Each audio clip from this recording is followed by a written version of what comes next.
અમૃતોજા વિદ્યાલય online શિક્ષણમાં વિદ્યાર્થી મિત્રો આજે આપણે ધોરણ 12માં પૃષ્ઠ રસાયણ વિજ્ઞાનના કેટલાક મુદ્દાઓની ચર્ચા કરવાના છીએ.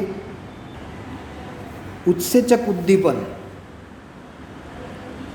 તો આપણે જાણીએ છીએ કે પ્રાણી સૃષ્ટિ એટલે કે જીવસૃષ્ટિ, સજીવો એટલે આપણે વનસ્પતિ અને પ્રાણીઓ બંને લઈએ છીએ.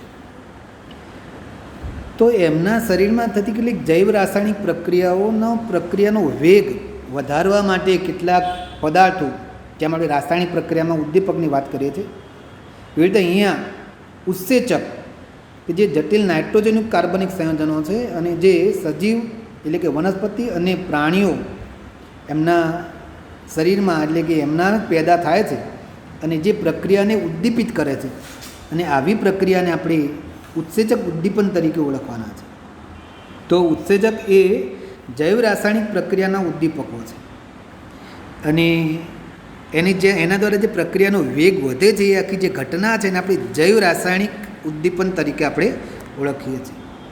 તો અહીંયા આગળ આપણે જાણીએ છીએ કે કેટલાક જે ઉત્સેચકો છે એ જીવિત કોષોમાં શુદ્ધ સ્ફટિક સ્વરૂપે મળે છે અને ઈસવીસન 1969માં પ્રયોગશાળામાં સૌ પ્રથમ આ ઉત્સેચકનું સંશ્લેષણ કરવામાં આવેલું છે. અહીંયા કેટલાક ઉત્સેચકો આપેલા છે આપણને. દાખલે ખાંડનું વ્યુત્ક્રમણ. તો ખાંડના વ્યુત્ક્રમણથી ગ્લુકોઝ અને ફ્રુક્ટોઝ બનાવવાની પ્રક્રિયામાં ઇન્વર્ટેજ એ ઉત્સેચક તરીકે આપણે ઉપયોગમાં લઈએ છીએ. ત્યાર પછી ગ્લુકોઝમાંથી ઇથેનોલ અને કાર્બન ડાયોક્સાઇડની બનાવવા માટે આપણે ઝાયમેજ ઉત્સેચકનો ઉપયોગ કરીએ છીએ. ત્યાર પછી સ્ટાર્ચનું માલ્ટોઝમાં રૂપાંતર કરવા માટે આપણે ડાયસ્ટેજ નામનો જે ઉત્સેચક છે એનો આપણે ઉપયોગ કરીએ છીએ. ત્યાર પછી માલ્ટોઝનું ગ્લુકોઝમાં રૂપાંતર કરવા માલ્ટેજ ઉત્સેચકનો આપણે ઉપયોગ કરીએ છીએ. યુરિયા, તો યુરિયાનું વિઘટન કરવા માટે યુરેઝ નામનો જે ઉત્સેચક છે એ યુરિયાનું એમોનિયા અને કાર્બન ડાયોક્સાઇડમાં વિઘટન કરે છે. આપણા શરીરમાં જે જઠર છે, જે આપણે હોજરી કહીએ છીએ, એમાં પેપ્સિન જે ઉત્સેચક છે એ પ્રોટીનનું પેપ્ટાઇડમાં રૂપાંતર કરવા માટે એ ઉત્સેચક તરીકે કાર્ય કરે છે.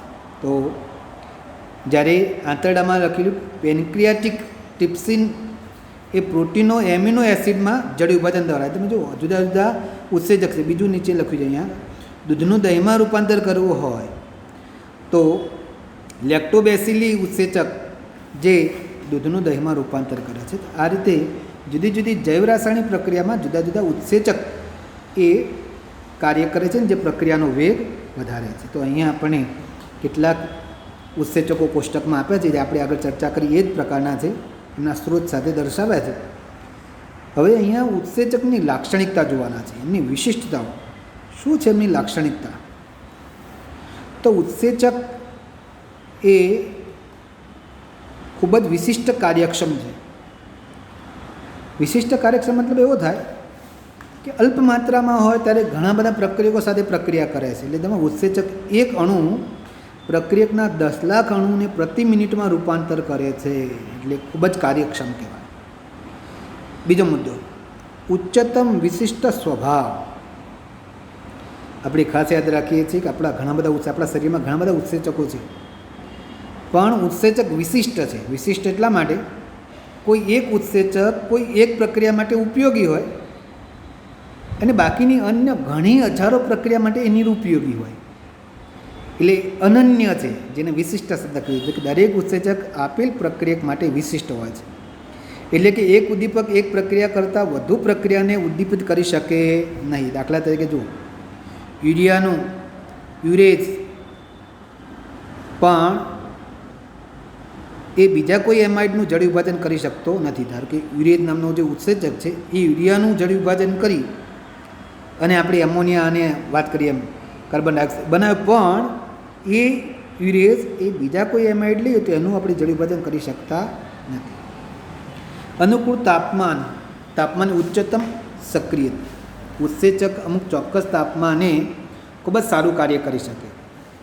આપણે જાણીએ છીએ કે અને તમને પહેલાં માહિતી આપી દઉં 298-310 કેલ્વિન તાપમાનના ગાળામાં એ ખૂબ જ સક્રિય હોય છે.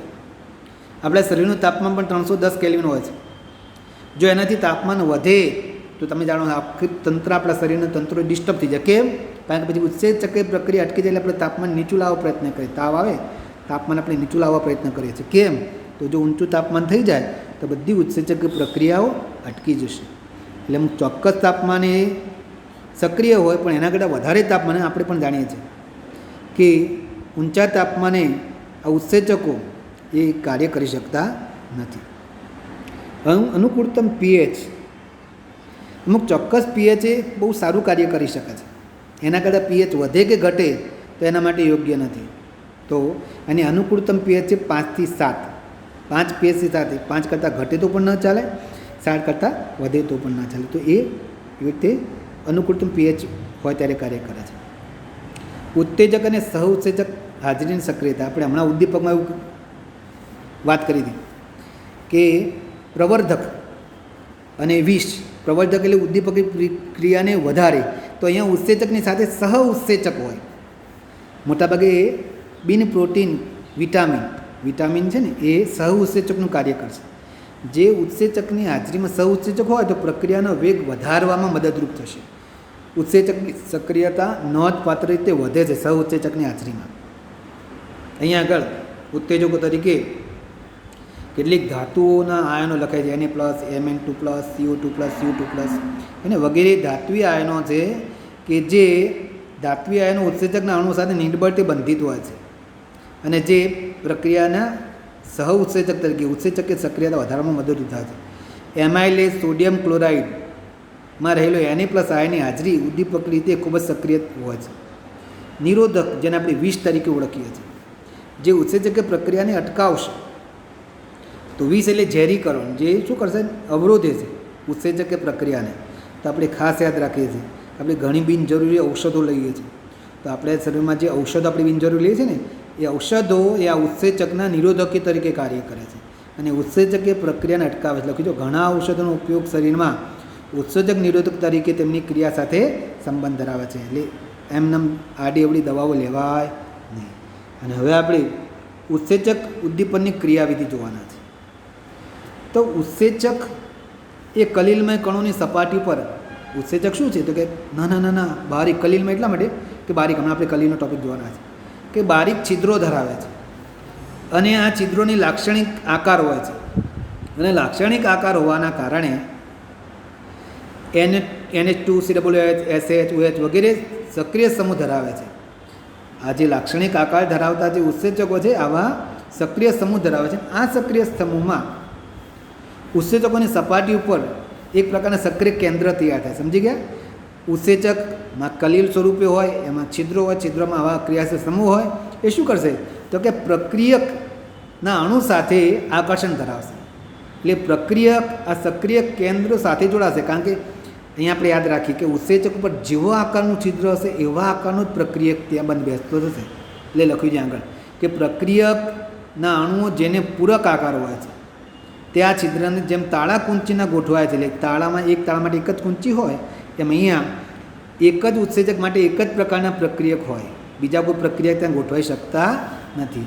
એટલે સક્રિય સમૂહની હાજરીને કારણે, એટલે ત્યાં આગળ જ્યારે પ્રક્રિયક જશે ઉત્સેચક સાથે જોડાશે ત્યારે ત્યાં મધ્યવર્તી સંકીર્ણ બનાવે છે અને સક્રિયકૃત સંકીર્ણ તરીકે આપણે ઓળખીએ છીએ. પછી એનું વિઘટન થઈ જશે. વિઘટન થશે એટલે એમાંથી નિપજ મળશે. આ રીતે ઉત્સેચક ઉદ્દીપન પ્રક્રિયા આવી રીતે 2 તબક્કામાં થશે. પહેલો તબક્કો તમે જુઓ, E એટલે એન્ઝાઇમ, જેને આપણે ઉત્સેચક કહીએ છીએ. S સબસ્ટ્રેટ, જે આપણો પ્રક્રિયાર્થી, જે બંને જોડાશે, ES બનશે, જે શું છે? સક્રિયકૃત સંકીર્ણ. બીજા તબક્કામાં સક્રિયકૃત સંકીર્ણ તૂટશે એટલે ફરી પાછો એન્ઝાઇમ આપણને પાછો મળશે અને પ્રોડક્ટ જે આપણું નિપજ છે આપણને મળશે. અહીંયા ઉદ્યોગમાં કેટલીક ઉત્સેચકીય પ્રક્રિયા, ઉદ્દીપકીય પ્રક્રિયાઓ છે એનું પુસ્તક આપેલું છે, એ તમારી જાણ માટે જ વાંચી લેશું. હવે આપણે અગત્યનો મુદ્દો જોવાના છે કલિલ. કલિલ શું છે?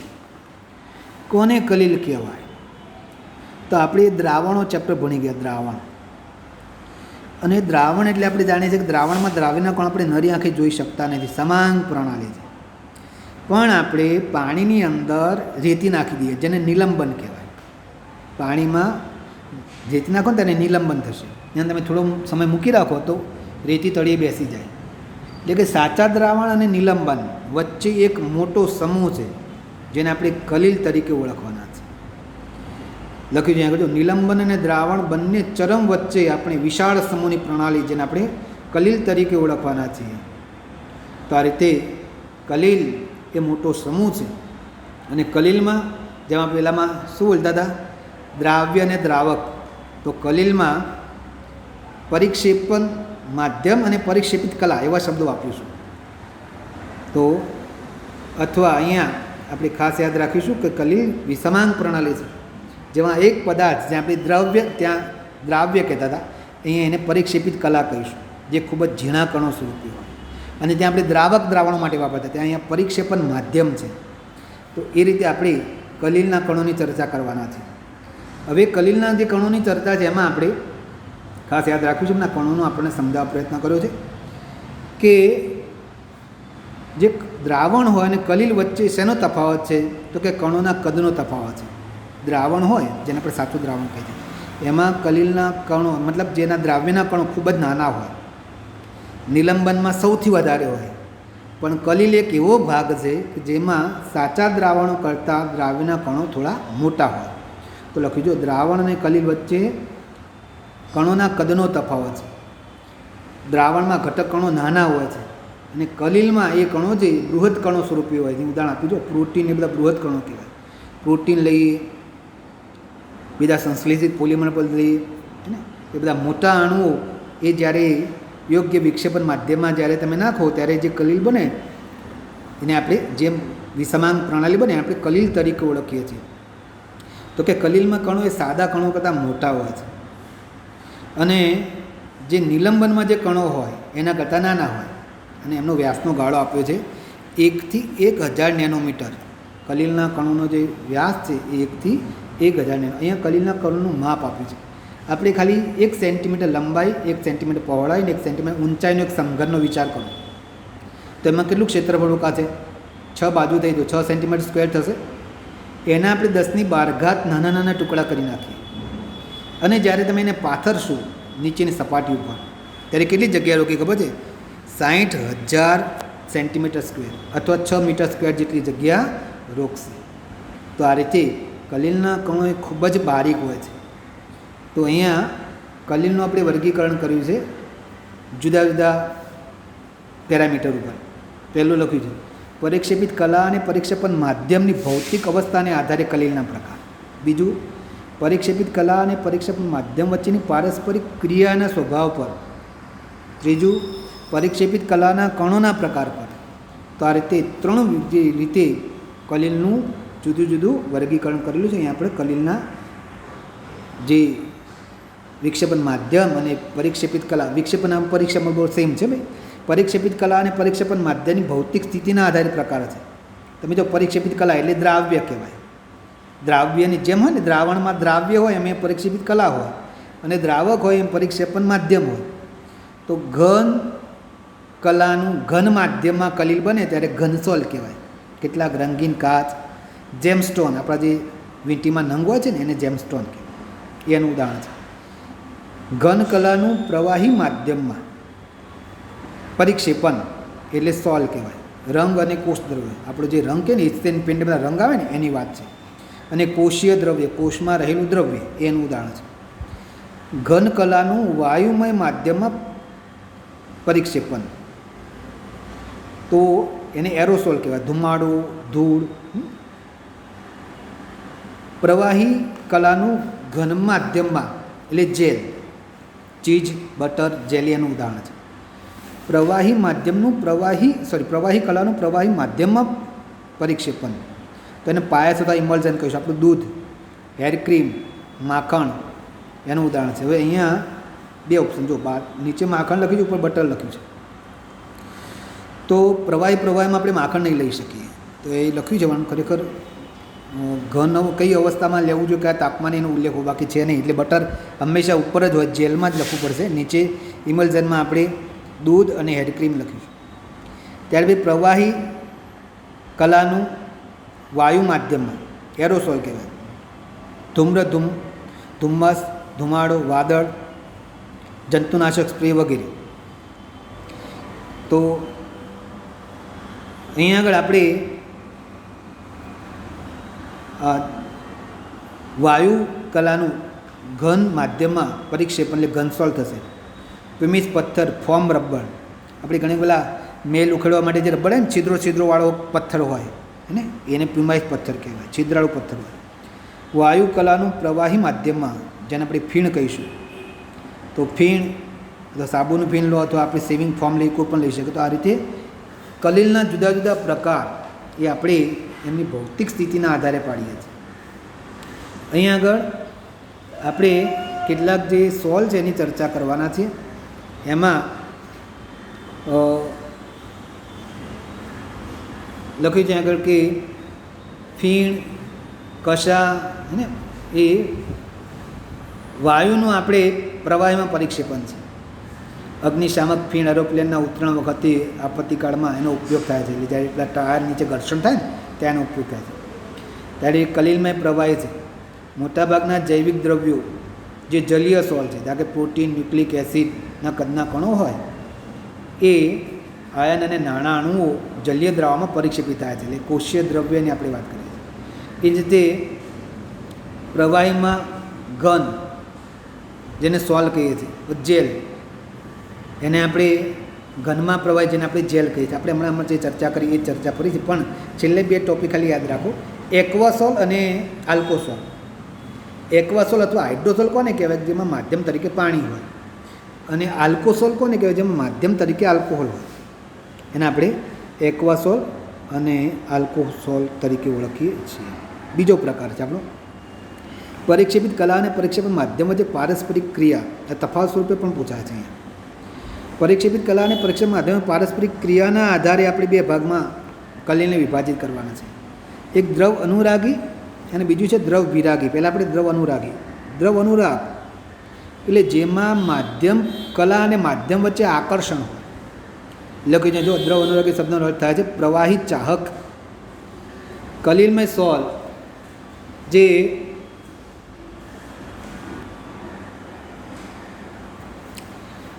દ્રવ અનુરાગી સોલ કે જેમાં દ્રવ અનુરાગ શબ્દનું પ્રવાહી ચાહક, ગુંદર, જિલેટીન, સ્ટાર્ચ, રબર આવા જે પદાર્થો છે એને યોગ્ય પ્રવાહીમાં, એટલે કે આપણે દાખલા તરીકે ગુંદર હોય તો પાણીમાં એને આપણે જ્યારે ઓગાળીએ અને જે સોલ બને છે એને આપણે દ્રવ અનુરાગી સોલ તરીકે આપણે ઓળખીએ છીએ.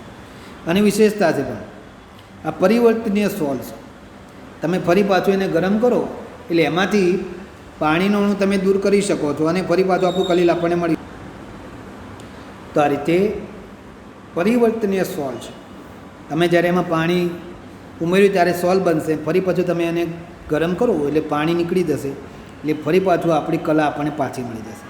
જ્યારે તમે ફરી પાછું જ્યારે પાણી ઉમેરશો તો ફરી પાછું એ બની જશે. કે ગુંદર છે અથવા પાણી સાથે મિક્સ કરજો કલીલ બની જશે, ફરી પાછું ગરમ કરો એટલે પાણી નીકળી જશે, ગુંદર રહેશે, ફરી પાછું આપણે એમાં પાણી રહીએ તો ફરી, એટલે આ રીતે પરિવર્તનીય સોલ જેને આપણે દ્રવ અનુરાગી સોલ તરીકે આપણે કલીલ તરીકે આપણે ઓળખીએ છીએ.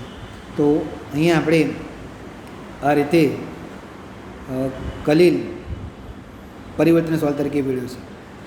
અને આ સોલ ઘણા સ્થાયી હોય છે.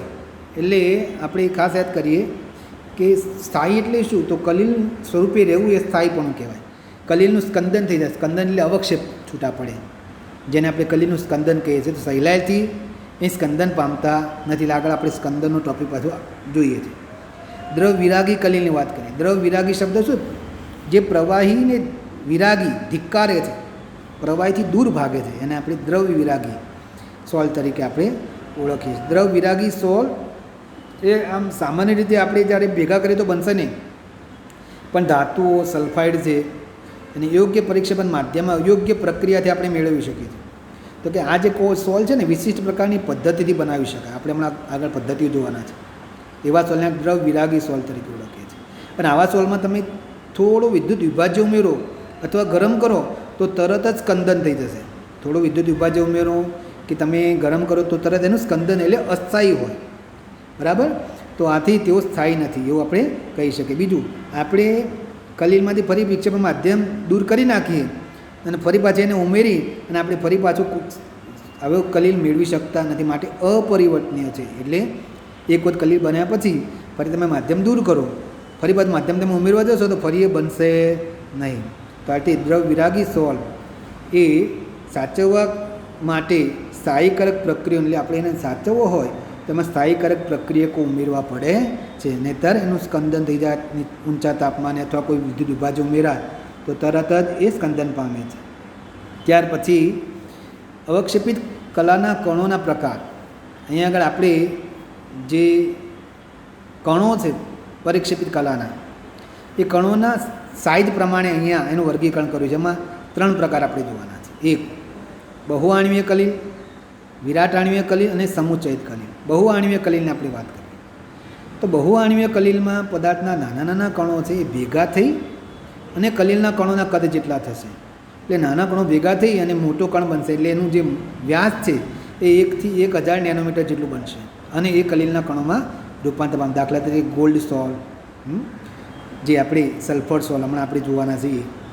ત્યાર પછી વિરાટાણ્વીય કલીલ, યોગ્ય દ્રાવકમાં વિરાટ અણુઓ કલીલમય કદના, એટલે જે પરિક્ષેપિત કલા છે, પરિક્ષેપિત કલાનું કદ મોટું હોય પણ તમે યોગ્ય માધ્યમમાં નાખો એટલે નાના કણોમાં રૂપાંતર પામશે. એટલે અહીંયા આવા વિરાટ જે અણુ હોય, ઉદાહરણ તરીકે સ્ટાર્ચ, સેલ્યુલોઝ, પ્રોટીન, કેટલાક આપણા સિન્થેટિક પોલિમર પદાર્થ છે, પોલિથીન, નાયલોન, પોલિસ્ટાયરીન, એને આપણે યોગ્ય દ્રાવકમાં નાખીને એટલે કલીલના કણોના કદ જેટલા થઈ જાય અને કલીલ બનાવે છે, જેને આપણે વિરાટાણ્વીય કલીલ તરીકે આપણે ઓળખીએ છીએ. સમુચ્ચયિત કલીલ, અહીંયા આગળ એવું કહેવાના છીએ કે કેટલાક દ્રાવણો એવા છે કે જે ઓછી સાંદ્રતાએ એ દ્રાવણ સ્વરૂપે હશે, પણ જ્યારે આપણે એની સાંદ્રતા વધારીએ ત્યારે એમાં સમુચ્ચયની રચના થશે અને એ સમુચ્ચય કલીલ તરીકે વર્તે છે. અચ્છા, સમુચ્ચય એટલે શું, જેને આપણે મિસેલ તરીકે ઓળખવાના છીએ. તો આપણે ખાસ યાદ રાખી દઈએ કે મિસેલ એટલે આયનો. હમણાં આપણે મિસેલની રચનાની ચર્ચા કરવાના છે, પણ પહેલાં તમને મિસેલ બતાવી દઉં કે આવી રીતે આ જે દેખાય છે ને, એ જે ગોળ ભાગ એ ઘણા બધા આયનો, 100 કે તેથી વધારે આયનો ભેગા થઈ અને જે ઝુમખું બને એને મિસેલ કહેવાય. એવું આપણી સાબુની પ્રક્રિયામાં થાય છે, એટલે હમણાં જોવાના છે આપણે. પછી લખ્યું છે અહીંયા આગળ મિસેલ કહેવાય, સમુચ્ચય કલીલ તરીકે ઓળખીએ છીએ. અને આ મિસેલ છે એ અમુક ચોક્કસ તાપમાને જ લખ્યું છે. મિસેલની રચના અમુક ખાસ તાપમાન કરતાં ઊંચા તાપમાને જ થાય છે, અને એ તાપમાને ક્રાફ્ટ તાપમાન કહેવાય, જેને આપણે ટીકી કહીએ છીએ. એટલે કે મિસેલ માટે ચોક્કસ તાપમાન કરતાં ઊંચું તાપમાન હોવું જરૂરી છે. પછી અમુક સાંદ્રતાથી ઊંચી સાંદ્રતા જ મિસેલની રચના થશે. તો મિસેલ જે સાંદ્રતાએ રચાય છે એને ક્રાંતિક મિસેલ કોન્સન્ટ્રેશન કહેવાય. ક્રાંતિક મિસેલ સાંદ્રતા CMC, ક્રિટિકલ મિસેલ કોન્સન્ટ્રેશન, CMC તરીકે ઓળખીએ છીએ. અહીંયા આપણને સાબુ માટે CMC આપી જો. સાબુ માટે CMCનું મૂલ્ય 10⁻⁴ થી 10⁻³ મોલ લિટર ઇન્વર્સ છે. અને આ કલીલ બંને દ્રવ વિરાગી અને દ્રવ અનુરાગી, એટલે કે આ જે સમુચ્ચય બને છે એમાં 2 ભાગ હોય કલીલ કણના, દ્રવ વિરાગી, દ્રવ અનુરાગી. અને મિસેલમાં 100 અણુ કે 100થી વધારે આયનો જોડાય છે મિસેલની રચના. તો સાબુની વાત કરીએ, સાબુમાં સોડિયમ સ્ટીઅરેટ હોય. શું હોય? સોડિયમ સ્ટીઅરેટ. એનું સૂત્ર લખ્યું CH3CH2 16 COO -Na+. એમાં જે Na+ વાળો ભાગ છે એ ભાગ ધ્રુવીય કહેવાય, અને CH3 વાળો ભાગ છે જ્યાં આપણે R લખવાના છે એને અધ્રુવીય ભાગ કહેવાય. અધ્રુવીય ભાગ છે એ જલ વિરાગી છે, અધ્રુવીય ભાગ છે એ જલ વિરાગી છે, એટલે કે પાણીથી અપાકર્ષણ પામશે. અને જે ધ્રુવીય ભાગ છે એ જલ અનુરાગી છે, પાણી તરફ આકર્ષણ પામશે. તો અહીંયા તમે જોઈ શકો છો કે આપણું આ સોડિયમ સ્ટીઅરેટનો જે આગળનો Na+ વાળો ભાગ છે એને શીર્ષ કહેવાય, અને જે CH3 વાળો ભાગ છે એને પૂંછ કહેવાય. તો શીર્ષ અને પૂંછ આ રીતે આપણે એને અલગ કરીએ છીએ. અને જ્યારે પ્રક્ષાલન, એટલે આપણે જ્યારે મેલ દૂર કરવા માટે કપડાં ધોવાનું કામ થાય કે એવું હોય ત્યારે એમાં તમે જોઈ શકો છો જે શીર્ષવાળો ભાગ છે એ પાણી તરફ આકર્ષાશે અને પૂંછડીવાળો ભાગ છે એ મેલ તરફ આકર્ષાશે. એટલે મેલની અંદર પૂંછડીવાળો કાર્બનિક ભાગ, કારણ કે ગ્રીસ કે તેલી પદાર્થ હોય એમાં આ અધ્રુવીય પદાર્થ દાખલ થઈ જશે, અધ્રુવીય ભાગ દાખલ થઈ જશે, એટલે કે R વાળો ભાગ દાખલ થઈ જશે. અને બહારની તરફ COO- વાળો ભાગ હશે. અને એ પાણી સાથે જ્યારે જોડાય ત્યારે આવી રીતે 100 આયનની મિસેલ રચના, આયનીય મિસેલની રચના કરે છે. આવું જ ડિટર્જન્ટ હોય ત્યારે સોડિયમ લોરિલ સલ્ફેટ હશે. શું હશે? Sodium લોરિલ sulphate. એમાં પણ Na+ વાળો આવી રીતે આયન બનશે. અને સાબુની સ્વચ્છીકરણ પ્રક્રિયા મેં કીધું એમ કે જે ધ્રુવીય ભાગ છે એ આવી રીતે ગ્રીસ કે તેલ કે એવા પદાર્થમાં ખૂબ દાખલ થઈ જશે અને શીર્ષવાળો ભાગ જે પાણી તરફ આકર્ષાશે એટલે પાણી સાથે એ જે મેલ છે એ આખો ખેંચાઈ જશે અને મિસેલની રચના થશે. આ રીતે એને મિસેલ તરીકે ઓળખીએ છીએ. ત્યાર પછી કલીલની બનાવટની આપણે વાત કરવાના છે. કલીલની બનાવટની રાસાયણિક પદ્ધતિઓ, કેટલીક પદ્ધતિઓ છે એમાં રાસાયણિક પદ્ધતિઓ અહીં આપી છે. રાસાયણિક પદ્ધતિમાં દ્વિવિઘટન પદ્ધતિ, ઓક્સિડેશન રિડક્શન, જળ વિભાજન. તો AS2O3 + 3H2S એ રીતે એનું દ્વિવિઘટન, AS2O3નું પણ વિઘટન થશે ને H2Sનું પણ વિઘટન થશે અને આપણને AS2S3 સલ્ફાઇડ સ્વરૂપે આપણને સોલ મળે છે. એ જ રીતે SO2નું ઓક્સિડેશન થઈ અને આપણને સલ્ફર સોલ મળે છે. તો આ રીતે SO2 + H2S તો એમાં ઓક્સિડેશન થશે. તો આ રીતે જે સલ્ફર એ ધારો કે H2S છે એમાંથી S આપણને સલ્ફર સ્વરૂપે અને SO2માંથી S આપણને સલ્ફર સ્વરૂપે અહીંયા ઓક્સિડેશન પ્રક્રિયાથી મળશે તો સલ્ફરનો સોલ મળશે. એવી રીતે AuCl3 ગોલ્ડ છે, એના ઓરમના જે ક્લોરાઇડ છે એ ઓરમના જે ક્લોરાઇડ છે એ ક્લોરાઇડ એ રિડક્શન પામી અને આપણને સોનાનો સોલ મળશે, ગોલ્ડ સોલ મળશે, જેને આપણે ગોલ્ડ સોલ તરીકે આપણે ઓળખીએ છીએ. ત્યાર પછી આપણે FeCl3નું જળ વિભાજન કરી અને એના હાઇડ્રોક્સાઇડ FeOH થ્રાઇસ હાઇડ્રોક્સાઇડ સ્વરૂપે આપણને સોલ મળે છે. તો આ બધી રાસાયણિક પદ્ધતિઓ છે. રાસાયણિક પદ્ધતિથી આપણે સોલની બનાવટ કરી શકીએ છીએ. બીજું છે ભૌતિક પદ્ધતિમાં બીજી પદ્ધતિ છે વિદ્યુતીય દ્વિવિઘટન પદ્ધતિ. વિદ્યુતીય દ્વિવિઘટન પદ્ધતિમાં બ્રીડિંગ ચાપ પદ્ધતિ છે. બ્રીડિંગ ચાપ પદ્ધતિમાં આકૃતિમાં આપ્યા પ્રમાણે આપણે જોઈ શકીએ છીએ. તમે યોગ્ય માધ્યમ લેવાનું છે, પરીક્ષાપાન માધ્યમ. એ પરીક્ષાપાન માધ્યમમાં તમારે જે ધાતુનો સોલ બનાવવો હોય એના ઇલેક્ટ્રોડ લેવાના છે. લાલ રંગના આપ્યા છે ને, ગોલ્ડ, સિલ્વર કે પ્લેટિનમમાં ઇલેક્ટ્રોડ લેવાના છે અને માધ્યમની બહાર જે માધ્યમનું પાત્ર છે ને બહાર બરફ ગોઠવી રાખવાનું, કારણ કે માધ્યમનું તાપમાન ખૂબ જ નીચું રાખવાનું છે, ઠંડુ રાખવાનું છે. એટલે જ્યારે તમે જે બે ઊંચા વિદ્યુત વોલ્ટેજ ધરાવતા ધ્રુવને એકબીજાને સ્પર્શ કરાવશો અથવા અડકાડશો ત્યારે ઊંચો ચાપ ઉત્પન્ન થશે, જેના કારણે એ ધ્રુવ પીગળશે, પીગળીને બાષ્પમાં રૂપાંતર પામશે. પણ દ્રાવક ઠંડો હોવાથી એ બાષ્પ ફરી પાછું ઘન અવસ્થામાં રૂપાંતર પામશે અને આ રીતે જે તે ધાતુના ઇલેક્ટ્રોડ હોય એનો સોલ અહીંયા બનશે. તો આ રીતે બ્રીડિંગ ચાપ પદ્ધતિથી આપણે સોલ બનાવી શકીએ છીએ. ત્યાર પછી પેપ્ટીકરણ પદ્ધતિ.